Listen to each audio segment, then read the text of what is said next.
നീ കൊള്ളാമല്ലോടി മോളെ. എന്താ അമ്മേ? ഭർത്താവിനെ രക്ഷിക്കാൻ പെറ്റതളോട് നുണ പറയണമായിരുന്നോടി. മാധവമ്മ പറഞ്ഞപ്പോഴല്ലേ കാര്യം എനിക്ക് മനസ്സിലായത്. ഏതായാലും കാര്യങ്ങളൊക്കെ ഇവിടം വരെ എത്തിയ നിലയ്ക്ക് ഇനി നിന്നിവിടെ നിർത്തിയിട്ട് ഞാൻ വീട്ടിലേക്ക് പോകില്ല. നീയും കൂടെ എന്റെ കൂടെ പോരും. അവൻ അവിടെ വരട്ടെ, അതിനുശേഷം കാര്യങ്ങളൊക്കെ വേണ്ടതുപോലെ നമുക്ക് തീരുമാനിക്കാം. അമ്മേ, അദ്ദേഹം ഇല്ലാത്തപ്പോ ഞാൻ അങ്ങോട്ട് പോരുന്നത് ശരിയാണോ? ഓ, അവന്റെ ഒരു അദ്ദേഹം കള്ളം കുടിച്ച് കണ്ട പെമ്പിനാരി കൂട്ടി നടക്കുന്ന അവന്റെ ഒക്കെ അനുവാദം എന്തിന്? അങ്ങനൊന്നും പറയണ്ട അമ്മേ. ഞാൻ അദ്ദേഹത്തോടൊന്ന് ഫോൺ ചെയ്ത് ചോദിക്കട്ടെ. ചിലപ്പോ കോഴിക്കോട് മോഹന്റെ കൂടെ കാണും. ആ, നിനക്ക് നിർബന്ധമാണെങ്കിൽ ഫോൺ ചെയ്യേ. എങ്കിലും അമ്മ പൊയ്ക്കോളൂ, നാളെ വന്നാ മതി. നാളെ നിന്നെയും കൂട്ടിയേ ഞാൻ പോവും. ഒന്ന് എഴുന്നേൽക്ക് രാജേട്ടാ, ഡ്രസ് ചെയ്യുന്നില്ലേ? നമുക്ക് മതി.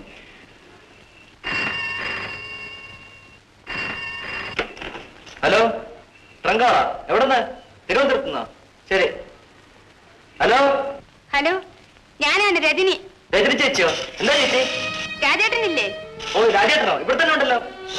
ആ, കൊടുക്കാം. കടയിലേക്കും എനിക്കൊന്ന് സംസാരിക്കാൻ. ഒരുപാട് കൊച്ചു കുട്ടികളെ പോലെ ഞാൻ സംസാരിക്കും, സമയം കളയാതെ. ഹലോ, എന്ത് വേണം? ഞാനാണ് രജനി. മനസ്സിലായി.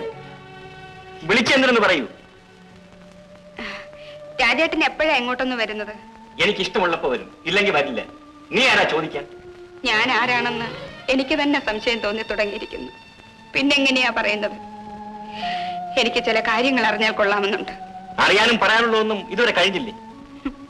ഇനി അറിയാനുള്ളത് അവസാനത്തതാണ്. അത് നിനക്ക് ആദ്യം മുതൽ അറിയാവുന്നതുമാണ്. ഏതായാലും രാജേട്ടൻ ഇവിടം വരെ ഒന്ന് വന്നിട്ട് വയ്ക്കൂടെ? ഇല്ല, സൗകര്യമില്ല. നീ നിന്റെ കാര്യം നോക്ക്. അമ്മ വീട്ടിലേക്ക് വിളിക്കുന്നു. പൊയ്ക്കുള്ളൂ.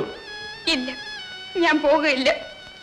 എന്റെ ഭർത്താവിനോട് ചോദിക്കാതെ ഞാൻ ഇവിടുന്ന് പോകുകയില്ല.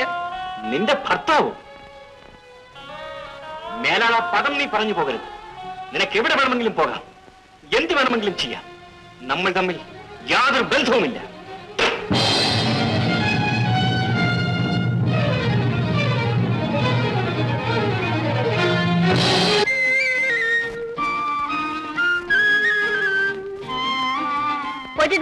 ഒന്ന് നിന്നാട്ടെ. കുറെ നേരമായി പോയിട്ട് ഹോട്ടലിൽ പറഞ്ഞോണ്ട് എന്നെ കൊണ്ട് ബൈക്ക് നടക്കാൻ.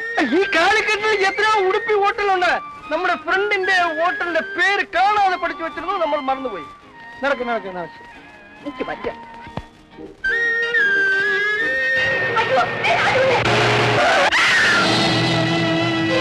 കൃഷ്ണകുട്ടി,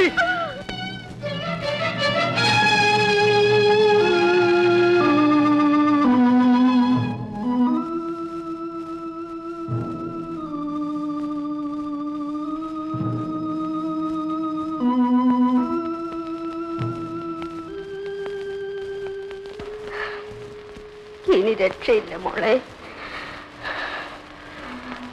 അമ്മ മരിക്കുന്നതിന് മുമ്പ്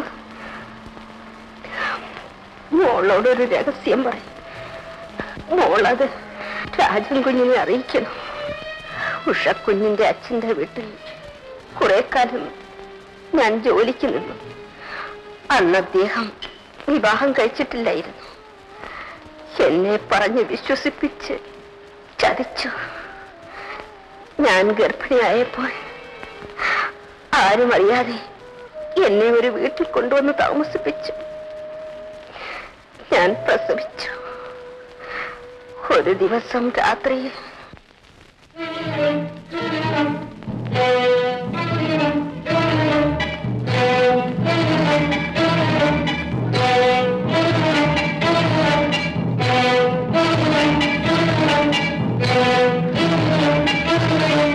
എന്റെ കുഞ്ഞിനെ കൊണ്ടുപോയി കൊന്നു.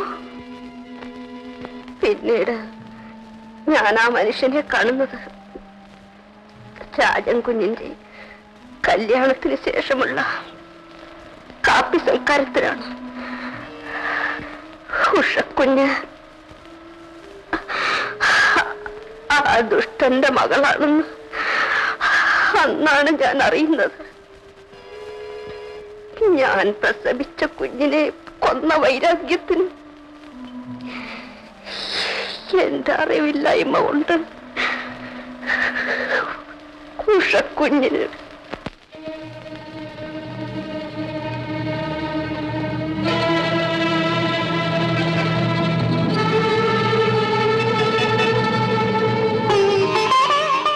അയ്യോ, ഞാൻ അറിയുന്നില്ല. ഇത് പറ്റി പക്ഷേ ഒരു ചെറിയ പനി. ഇതങ്ങോട്ട് കൊടുക്കൂ കുഞ്ഞി. ഞാൻ കൊടുത്തിട്ട് കുടിക്കുന്നില്ല. എന്താണിത്? ഓറഞ്ച് നീരേ കൂടെ കൂടെ കൊടുക്കണമെന്ന് ഡോക്ടർ പറഞ്ഞിട്ടാ പോയത്. പക്ഷെ കുടിക്കും. എനിക്ക് വേണ്ട വേദന. ഏയ് സാരമില്ല, ഞാനല്ല കരുതരേ.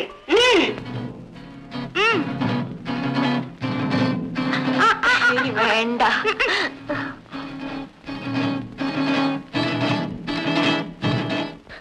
വിഷം കൊടുത്തു.